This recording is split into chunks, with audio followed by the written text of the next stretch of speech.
শীত করছে তো? শুভ, কি দরকার ছিল বলো তো হেঁটে হেঁটে বাড়ি ফেরা? গাড়ি ছিল দিব্যি 10 মিনিট আমরা পৌঁছে যেতাম। এই হেঁটে হেঁটে বাড়ি ফেরার কোনো দরকার ছিল না।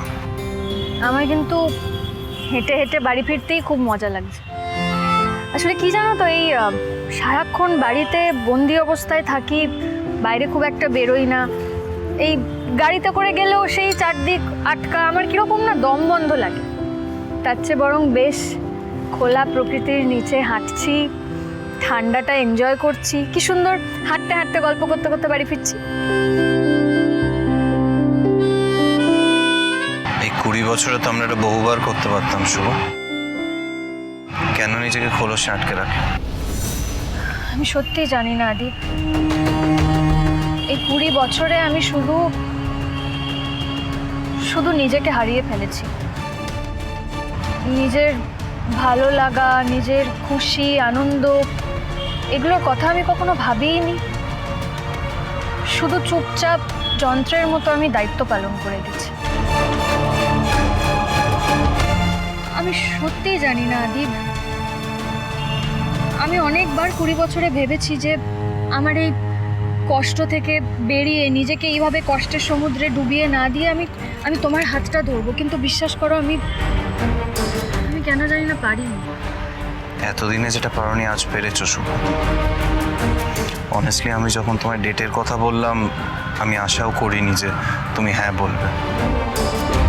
এই 20 বছর তুমি সারাক্ষণ নিজেকে ঘরবন্দি করে রাখো, এত কষ্ট পাও, এবং সেটা দেখতে আমার যে কি কষ্ট হয়। আমি কতবার ভেবেছি যে আমি তোমাকে জোর করে কোথাও নিয়ে চলে যাই, তোমাকে খুশি করার চেষ্টা করি, কিন্তু অনেস্টলি সাহসটা জোগাড় করতে পারিনি।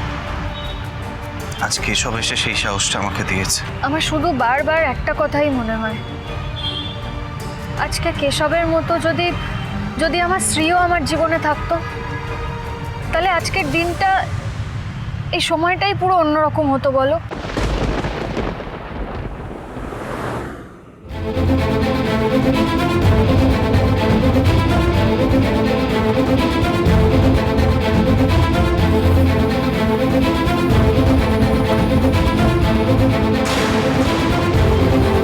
আচ্ছা আরিয়া, তোমার মা কিভাবে, মানে তুমি তখন অনেক ছোট না?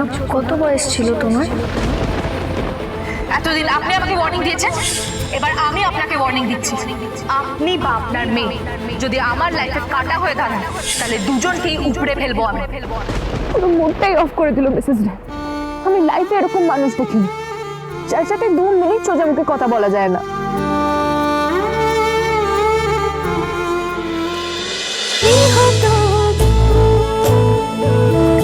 গৃহপ্রবেশ সোম থেকে রবি রাত 10টায় স্টার জলসায় ও জিও হটস্টারে।